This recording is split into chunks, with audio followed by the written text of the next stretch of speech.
Hello, everyone, and welcome to the podcast. Today, I'd like to introduce Dr. Matthew Wall. He has a PhD in cognitive and brain sciences from the University of Cambridge.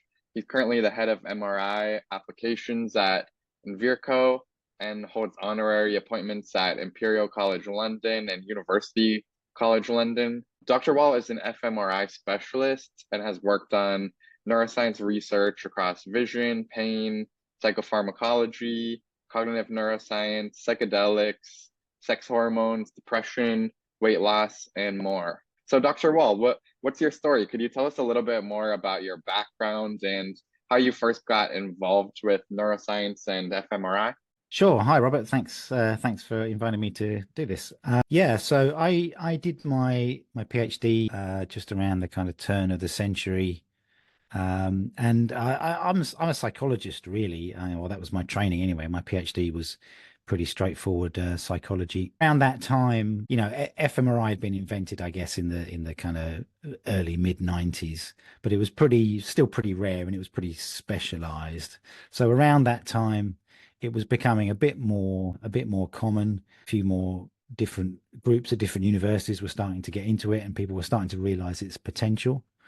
And at that time, there was just a lot of excitement about it, particularly in psychology and kind of cognitive science departments, because for the first time, really, we were able to look inside somebody's head while they were doing things that we were interested in, while they were, doing language tasks and remembering stuff and doing all these cognitive processes, and we could actually see it happening inside their brain while they were doing these things for the first time, really. So that was it was a very exciting time. So I determined that I wanted to get involved in that. So for my kind of postdoctoral jobs, I decided I was going to start applying for jobs that were doing fMRI, and I was lucky enough to get one at the time.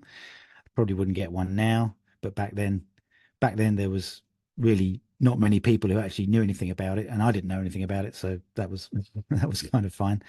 And yeah, I started doing fMRI at a place called Royal Holloway, which is just outside of London, and I spent about 6 years there doing pretty interesting but kind of pretty niche work, looking at really the kind of low level visual bits of the brain, about how the brain processes visual motion. And then I did another job for a few years after that, where I was looking at pain, looking at a pain project, trying to develop experimental models of pain for testing out new painkillers and things like that.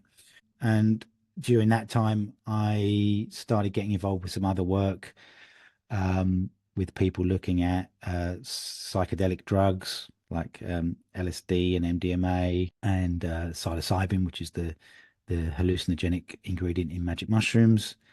And basically ever since then, so for about 10-15 years, I've been doing kind of pharmacological fMRI work with drugs like that, and also at my company Invicro, doing kind of commercial work for drug companies where we're testing out things like new antidepressants or new Alzheimer's drugs or things like that. That makes a lot of sense. It seems like it's been an interesting journey so far. You've worked on lots of really cool things. You've got lots of years of experience with this fMRI technology that's really useful for kind of giving us a window into the brain. Could you share a little bit more detail about what you're working on now? And then also, what do you plan to work on next? I was reading that you're working on some academic and clinical research, so I'd definitely like to hear even more about the details behind that. Sure. So we're working on quite a lot of stuff. So a while ago, we finished a big project which was looking at the effect of cannabis on the brain, and particularly on the effect of teenagers. So we scanned a bunch of teenagers that were 16 or 17 years old and a bunch of adults to compare them. So people in their kind of late 20s, because there's a lot of concern about teenagers in particular using cannabis. Firstly, because teenagers seem to like using cannabis, or at least some of them do quite a lot. And secondly, because teenagers' brains are still developing, and there's some results from kind of animal work that shows that if you give developing juvenile rat pups high doses of cannabis, then sometime later they have problems running mazes and doing all the other things that rats normally do. So there's some concern that maybe teenage use of cannabis while your brain is developing might be more of a problem than adult use of cannabis. So we did the big project on that with my good friends at University College London. And so we're still kind of sifting through all the data on that and analyzing that. We've also just finished another project, really exciting, which is on psychedelic assisted psychotherapy. So this is kind of this kind of thing has really blown up in the last few years. So I've been working for a long time with a group at Imperial College London, headed by Professor David Nutt and Professor Robin Carham-Harris, and they've been real pioneers in developing psychedelic treatments for depression and various other things, which in the last few years there's been a lot of kind of commercial interest in that, and companies have started up doing that, and psychedelic research is really having a bit of a moment. So anyway, one thing we've just finished now is a new clinical trial which is looking at the potential benefit of psychedelic assisted therapy for anorexia. So we've had a bunch of people with eating disorders, and they've been going through this clinical program of psychedelic therapy. And my involvement is that we've been scanning them, scanning their brains before and after the therapy to try and identify what's changed or what effects the therapy has on the brain, as well as in the kind of clinical sense. So another project that I'm looking forward to starting soon is we're actually about to rip out our we've been using for a while. We've been using quite an old design of scanner for my main work. We've just got the money approved to get a new one. So in a couple of weeks, we're going to be ripping out the old one and getting a brand new, up-to-date Siemens MRI scanner at the site where I work in London. So that's going to be an interesting project. There's going to be a whole load of testing and validation stuff that I'm going to need to do on that, which is kind of boring methodological stuff, but it's important. I'm hoping to test out some of the new software and features that they have on the new updated scanners. So I'm quite excited about that because I'm an imaging nerd at this point in my career, but that's maybe not quite so exciting work for the general public. But then we've got a new project lined up, which is ready to start once we've got the new scanner up and running, which is the next stage in an ongoing series of projects that I've been doing with another group at Imperial College London. And these are a group of endocrinologists, so hormone doctors. And they're really interested in a particular hormone called kisspeptin. And I've been working with these guys since about 2015, I think. And we've done a series of studies looking at the brain effects of this hormone. The last couple of studies have involved people with low sexual function, so low desire, low libido. We call these hypoactive sexual desire disorder patients, HSDD patients. And these projects have been particularly hilarious and fun because we've been dosing these people with kisspeptin and then trying to provoke a sexual response. So we've been showing them explicit material, explicit films in the scanner, if you like. So that's been fun, and we've got the next iteration of that coming up when we get the new scanner installed, and that's going to be slightly different because we're going to be using a group of postmenopausal women, so a group of older women, and trying to see if we can rekindle their interest in that kind of thing. Yeah, sounds like you're working on a lot of really interesting projects across a wide variety of different spaces. I was wondering if you're allowed to share how are the results, or how are things looking in terms of these projects so far? Like, does the hormone have promising results? Does it appear to be working for the goal that they're trying it for? And same thing with the hallucinogens. Sure. So yeah, I mean, we've done a couple of studies with the hormone now. We've done one study in women and one study in men. The men's study was particularly interesting methodologically because we actually it's quite easy with men to get an objective measure of how sexually aroused you are. There's a very obvious signal there, right? So we actually attached a small device to the appropriate part of these men, which gives us a signal when it enlarges, the device, I mean, in order to track their objective level of arousal. And we've actually found that when they were having this hormone, infused rather than placebo, it increased their level of tumescence by about more than 50%, about 56%, I think. So that was a very clear sign that the hormone was doing something. And then when we're looking at the brain effects of this stuff as well, yeah. So in both the women and the male study, we've got some interesting results there. They're quite different.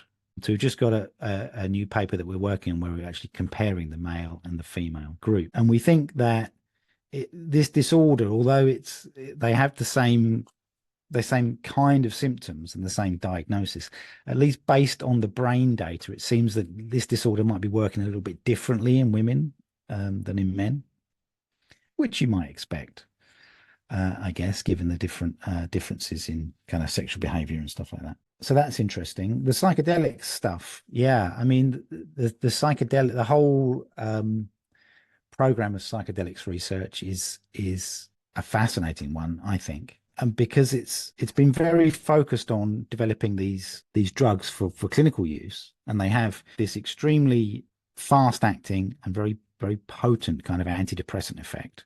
It seems to be, on the face of it, better than a lot of standard antidepressants that we have. But from the beginning, in the last, it's only been going about 10 years or so, but from the beginning, what's been great is that the basic science has been progressing as well. So people have been doing these clinical trials, but involving, brain imaging stuff as well, doing fMRI, doing EEG, doing other things, which is really great because it's really the first opportunity we've had in kind of neuropsychiatry, if you like, to develop a new class of drugs and to do the really kind of basic science and figure out how they work kind of alongside, if you like. So if you think about like the last major class of useful drugs in psychiatry was the selective serotonin reuptake inhibitors, things like Prozac, which came along in kind of the late 80s. Back then, we didn't really have the kind of tools that we have now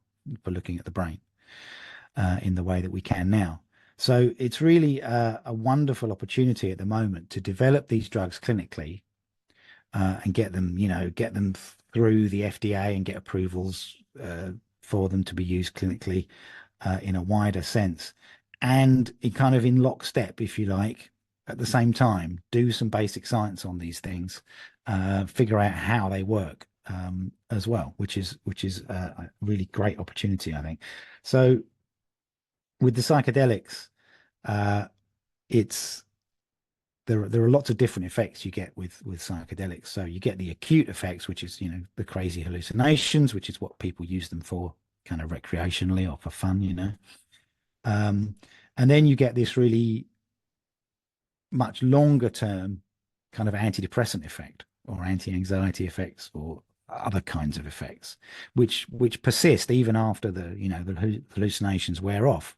With psilocybin from magic mushrooms, you will you get the acute effects for 5 or 6 hours maybe, and then it goes away. But the antidepressant effect seems to persist for days or weeks or even months, which is a very interesting thing, and a completely different way of thinking about dosing for psychiatric disorders. You're not taking a pill every day. You're having one treatment or maybe two treatments, and then that effect persists for months or years. So there's been a lot of work, first of all, looking at, okay, what's happening in the brain when we're under the acute effects, when people are actually hallucinating. But then there's other work which is focused on, well, how do these long-term effects work? How does this very strong, profound, acute disruption of consciousness that you get with the psychedelics, how does that then produce these longer term effects which persist even when there's no drug in the system and there's no acute effects anymore? Why do these clinically helpful effects persist? That's super fascinating work on both of those projects. Yeah, especially as you mentioned with the psychedelics, it seems like that's becoming a really exciting field that is getting a lot of attention lately.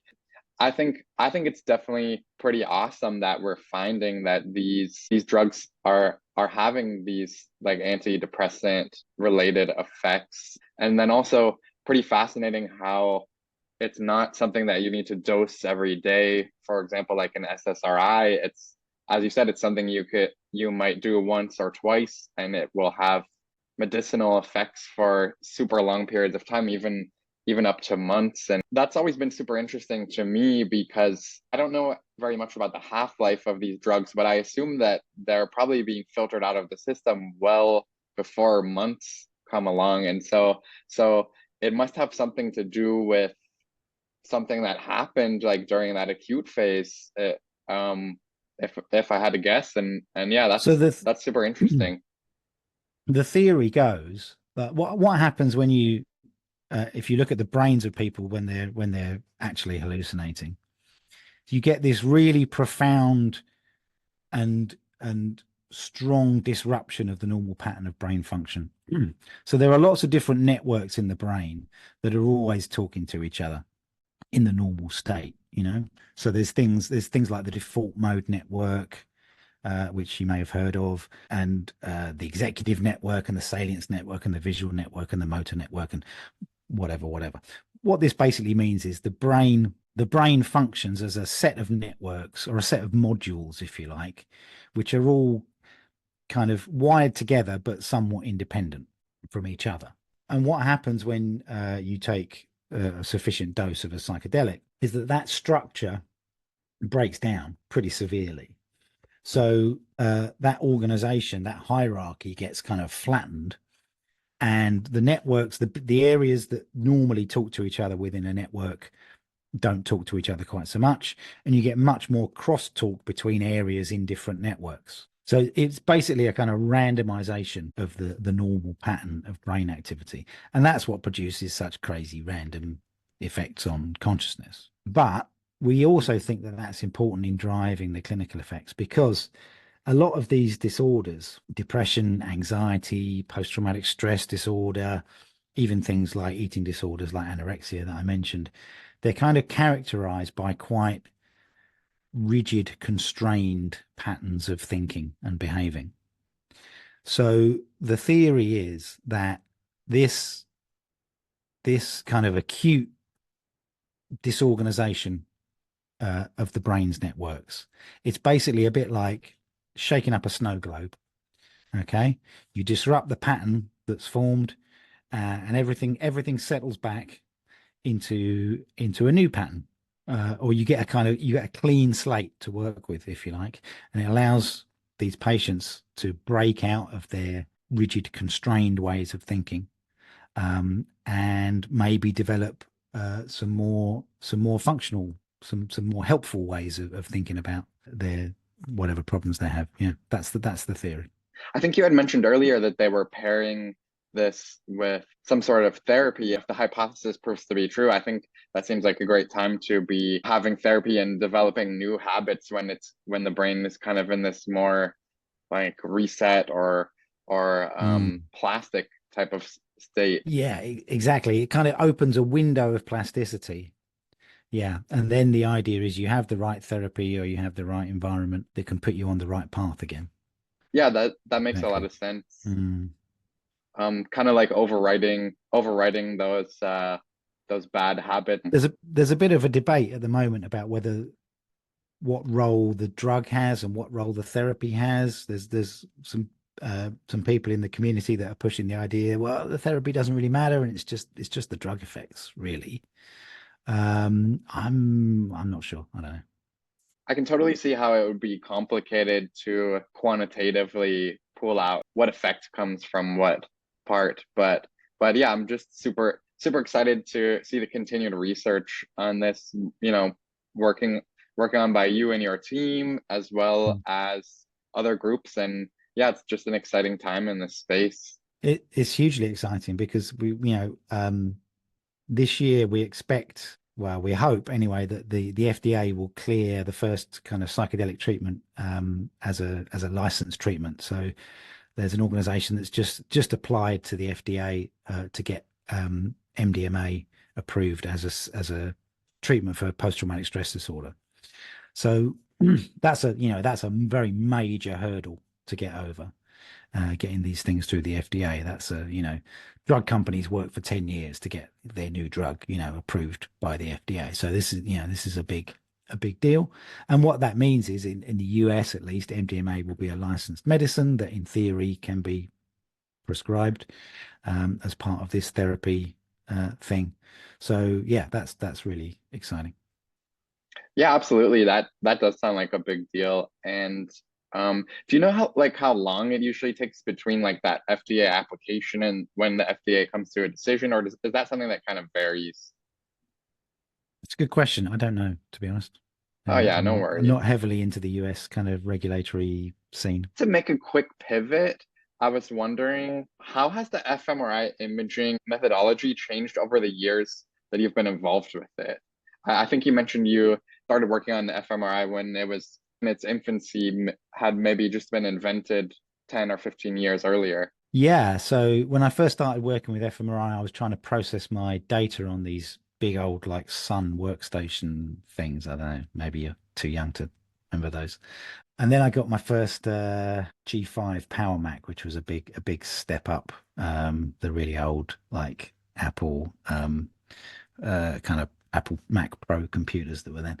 But it still used to take like all day to process one subject's data, and then sometimes it would like crash halfway through, and you'd have to start again. So on the processing side, things have improved a lot.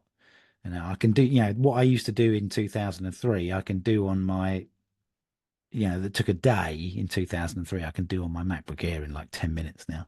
The software that we use has changed a lot as well. I mean, it's been it's been 20 years of almost constant innovation in the brain imaging area, really. Not so much on the basic kind of physics, but an MRI scanner is an incredibly flexible instrument. So you can get a lot of different kinds of data out of it. It's a very complicated thing, but if you know what you're doing, you can program it in the right way to get a lot of different kinds of data out of it, and you can kind of subtly tweak a lot of different things in order to get different results. So that what that means is people are constantly kind of trying to innovate in that kind of way. One of the coolest things that's come along in the last 10 years is something called multiband scanning or simultaneous multi-slice scanning. So basically, MRI data is acquired in slices through the head, if you like, and with a kind of standard functional MRI sequence, it would take you about 3 seconds to kind of scan through the head and get about 64 slices or something like that to get a whole brain volume. And then some extremely clever people, I think, at the University of Minnesota realized that, well, we don't have to do the slices one at a time. We can actually do them two at a time, or three at a time, or four at a time. And we can exploit the known features of the receiving coils that we get the data from in order to pull apart signals from different slices that we get at the same time, which is extremely clever. So suddenly that means that you can get maybe, rather than scanning one slice at a time, you can do 4 slices at a time. So instead of taking 3 seconds to scan through your head, you can do it in 0.75 seconds, right? 3 divided by 4. So that means in your 10-minute scan, rather than getting one volume every 3 seconds, you can get a volume every half a second, say. And that means you can get hundreds more images in your 10-minute scan than you could before. And you can start to track things at a higher rate, right? Because you're sampling at a higher rate. You can start to track physiological fluctuations, like fluctuations related to the heart rate and breathing rate and things like that you couldn't really see before because you weren't scanning at the right rate. It's things like that have come along in the last 10 years and are still being developed and still being pushed forward that kind of make me hopeful about we haven't got to the end of this process yet. We're still finding ways that we can improve this. Sounds like there's been a lot of updates in the field over the past 20 years. As you mentioned, the computers that you're using to analyze this data are becoming so much more powerful, and then lots of new techniques like this multi-band imaging technique. And I think it's great that the imaging techniques are improving right along with the computers. One more thing about Oh that. I yeah. mean, the big thing now, of course, is AI, right? Oh yeah. So most of well, I think all of the big scanner manufacturers on their modern scanners, they now have like kind of AI systems kind of baked in, which are basically taking lower resolution, blurry, crappy MRI images, applying deep learning models to them, and basically creating sharper, higher resolution, better images using these kind of deep learning networks and things like that. And again, I think we're only just at the beginning of what these AI models can do as well. So that's going to be a huge thing going forward. Yeah, that addition of AI to the imaging is pretty amazing and sounds like it's getting a lot of the pre-processing out of the way and a lot of it's like some of these phone cameras that we're seeing nowadays can take a blurry photo and make it clear, and it's doing basically the same thing for the brain imaging, it sounds like, and I think that's really awesome. Yeah. I think there's as with any AI thing, the AI basically makes stuff up, right? It kind of hallucinates the details of these things. So I think it's an open question now whether these things are going to be really useful for people doing research. But for clinical stuff, I think it's amazing. Yeah, it's really cool. And that's only going to, AI is going to be in everything from now on. Like you say, AI is already in your phone, making your pictures less blurry, it's going to be in everything from now. Yeah, it seems like as AI, the AI field continues to innovate, it'll spread wider and wider and get involved in more and more things. Another question I had related to some of the things you said already is that people are finding out how to get multiple different data streams from the fMRI machines. And so I was wondering if you can kind of just give us some background on what some of these data streams are, and what the data streams that they started with were, and then what are some of the ones that have been added over the last few years or last 10 years. So I mean, you can use an MRI scanner in lots of different ways. So you can get really nice high resolution kind of still images of the inside of the body, which is what it's used for mostly in hospitals and clinical settings. And they're more like kind of taking a photograph, if you like. And there's various different types of those which are kind of optimized for looking at different tissues in the body. And then there's what I use it for mostly, which is functional MRI, which is more like taking a movie, if you like, and you're looking at collecting frames over time, over a 10-minute scan or 15 minutes or whatever. And then there's various other kind of modalities, like things like arterial spin labeling, which is specifically looking at blood flow, and diffusion weighted imaging, which is looking at the kind of the wiring diagram of the brain, looking at the brain's white matter and figuring out which direction the white matter fibers in the brain are going and how the brain is wired up in that way. You can do things like magnetic resonance spectroscopy as well, which is kind of like the old technology that MRI is based on. So MRI was kind of developed out of old spectrographic techniques that they still use in chemistry labs and things like that. So that's looking at different kind of levels of chemicals in the brain, different metabolites, like things like creatine and glutamate and glutamine and things like that. So you can do that in a living person, looking at these levels of chemicals in the brain. And there's various other kind of more specialized techniques that you can do as well. Plus, of course, you can combine MRI these days with other modalities. So at the place where I work at Invicro in London, we have one of a new generation of scanners, which is a combined MRI scanner with a PET scanner, so positron emission tomography, which is a completely different kind of imaging technique, which involves actually injecting radioactive stuff into people. But having that combined system is useful in certain situations. You can get both kinds of data at once from these subjects, and you can combine fMRI with electroencephalography, EEG. That's tricky because EEG and MRI data kind of interfere with each other a bit.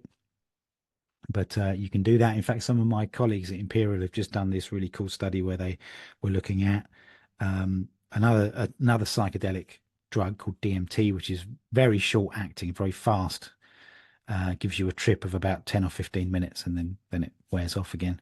So they wanted to capture that whole thing with both fMRI and EEG.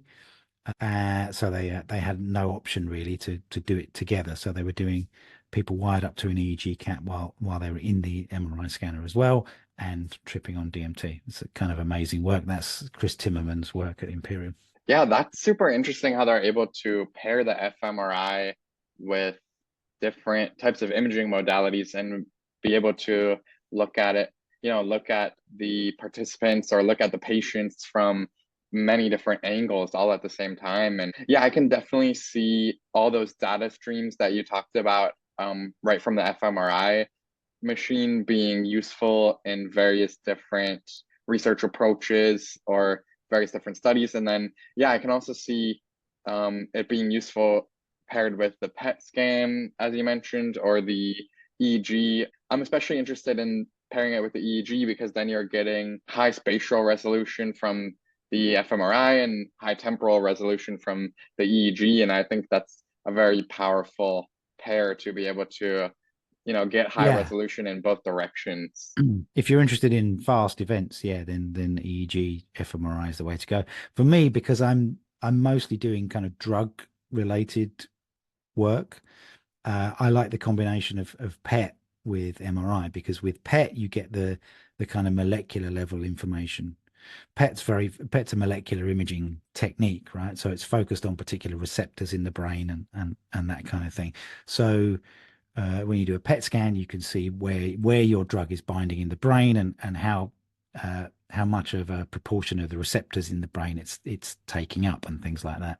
So for me, I'm always keen to build that bridge between the kind of molecular level and the functional level of these drug effects, if you like. So okay, we're giving people a psychedelic, we're seeing it binds to this particular receptor in the brain, but then how is that producing these really strong effects on brain organization and consciousness and things like that?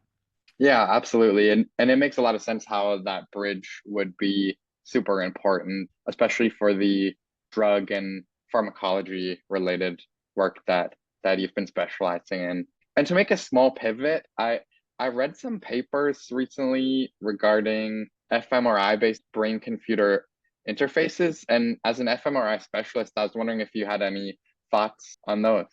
Yeah, I mean, people have been kind of trying this for a long time. So, I don't know, 10 years ago, there was some work showing that you could train people to basically play a game of Pong. You know, Pong, the old game with the little paddles that move up and down the screen and you bat a tennis ball back and forth. So you can train people to modulate their brain activity in such a way that they can move this little paddle up and down on the side of a screen. And if you had two people in two MRI scanners kind of side by side, and they were hooked up right, they could play a pretty slow game of Pong, just with their brains. So yeah, and that's the kind of basis of kind of fMRI based brain interfaces, I guess. You're scanning somebody and they're deliberately changing their brain activity in order to produce some kind of effect that you can detect, and then you use that to control something. I think the problem with that, I mean, problem with fMRI is it's slow, right? You're basically the signal you're recording with fMRI is related to blood flow. So you change the activity in one bit of your brain, that bit of your brain requires more oxygen and more nutrients from the blood, and you get a change in blood flow in that area. And that's the signal that we're detecting with fMRI. But that change in blood flow takes a few seconds after the area becomes active. So it's a slow signal. So it's okay for playing a very slow game of Pong or something like that. But there's probably more work happening on the EEG side with that kind of thing, I would think. Then there's Elon Musk who wants to implant electrodes in people's brains and things like that. I don't know how that's going to go. Yeah, and I guess another issue with fMRI when it comes to like using it for a brain computer interface is if some people can't really take it home with them since these fMRI machines are so big, they're not portable, they're very large, very expensive, and in many cases very dangerous if you have metals or things like that around. Yeah, that's a problem. I mean that is the real downside of fMRI, frankly. It's big and it's expensive and it's not very portable. And you have other things like EEG, or people are starting to get excited about other technologies like fNIRS, functional near infrared spectroscopy. There's this new company called Kernel that have built this kind of helmet that you can, which looks a bit cumbersome, but it basically works okay. Um, uh, for recording that kind of data. That's a similar kind of signal that you're looking at. That's just shining infrared light through the skull and looking at blood flow. So that's a similar kind of signal to fMRI. There's portable MEG systems now, magnetoencephalography, which people are working on. People are actually working on low magnetic field MRI scanners as well, which would be much easier to work with. So the reason why MRI scanners are so massive is because to get those super strong magnetic fields that you need to have a superconducting magnet. And to get a superconducting magnet, you have to cool the superconductor down to nearly absolute zero, right? So most of the bulk of an MRI machine is this pressure vessel, which is full of liquid helium, which is cooling the thing down. And obviously you're dealing with, things at near absolute zero. You need to have loads of pressure gauges and a pressure system to keep the thing cool, and that's why it's so big and cumbersome. If you could use a permanent magnet, so a non-superconducting magnet to do this kind of stuff, then MRI machines could be much lighter and more portable. And a lot of people are working on that, so doing MRI with quite low strength fields. And the AI thing is going to be really useful there because you get fairly crappy images from those low strength magnetic fields, but then maybe we can kind of punch them up a bit using these deep learning networks and actually get the quality up a bit. That seems like it could be a great pairing, a more portable fMRI with maybe a weaker magnetic field paired with this AI and deep learning that maybe it's not like clear images like we can get from a lab, but maybe it would at least be clear enough to be usable in some manner. And yeah, I mean the idea is that eventually we'll have a kind of bedside MRI, something that we can on a trolley that we can wheel up to a patient's bedside, stick their head in it, and we'll be able to get a reasonable image like that. I think that would be incredible. And this kind of brings me into the next question I had, and that's, do you have any predictions for the field of neurotechnology over the next 20 years? And, both from a zoomed in perspective, looking at your specific subset of the field, like fMRI, which we've been talking about a little bit, and then also zooming out and looking even across the broader field at large. Sure. I mean, making predictions is always tough, right? Because they're Yeah. never right. They're never right, but it's still fun anyway, isn't it? Wow. I seem to keep going on about AI, but I mean, I think that really is going to change everything, and I think we're only at the beginning of what it can do. And it's so hard to predict exactly how it's going to impact things, because I think the impacts are going to be so huge that it's I don't think we can imagine the scope and the depth of at which that's going to have an impact on everything. So yeah, that's a rubbish prediction, because of course AI is going to change everything. In terms of the kind of stuff that I do, I think it's kind of an exciting time, because for a long time, people have had this ambition of neuroscience based diagnosis of particularly, psychiatric disorders. Okay. So this is a real problem. we're pretty sure that psychiatric disorders like depression, anxiety, schizophrenia, ADD, whatever, we're pretty sure they all happen in the brain, because where else could they be? And we've got all this fancy brain scanning technology, but up until now, we haven't actually been able to find, a broken bit of brain, which means that this patient has schizophrenia. We haven't managed to derive kind of imaging-based biomarkers like other fields have derived. So, for instance, a patient goes to their doctor, they have a blood test, the doctor can run that blood test through a certain set of screens. If there are certain protein markers in the blood, the doctor knows that patient has cancer. It's very, very simple, very clear, right? There are certain protein markers that will only be in the blood if that patient has cancer, and then the patient can get the treatment they need. That's a really simple and clear biomarker. And obviously it took 30 years of effort to actually develop that. 30 years of effort and research, but we don't have anything similar for psychiatric diseases. We people have been looking for years for imaging based biomarkers. Can we scan a patient with schizophrenia and look at their brain and say, okay, well, this is why you have schizophrenia? And you can do it. Okay, you can take 100 people with schizophrenia and 100 healthy controls, and you can scan their brains and you can look for differences, and you can find some. There was thinner gray matter in the prefrontal cortex in schizophrenics or whatever.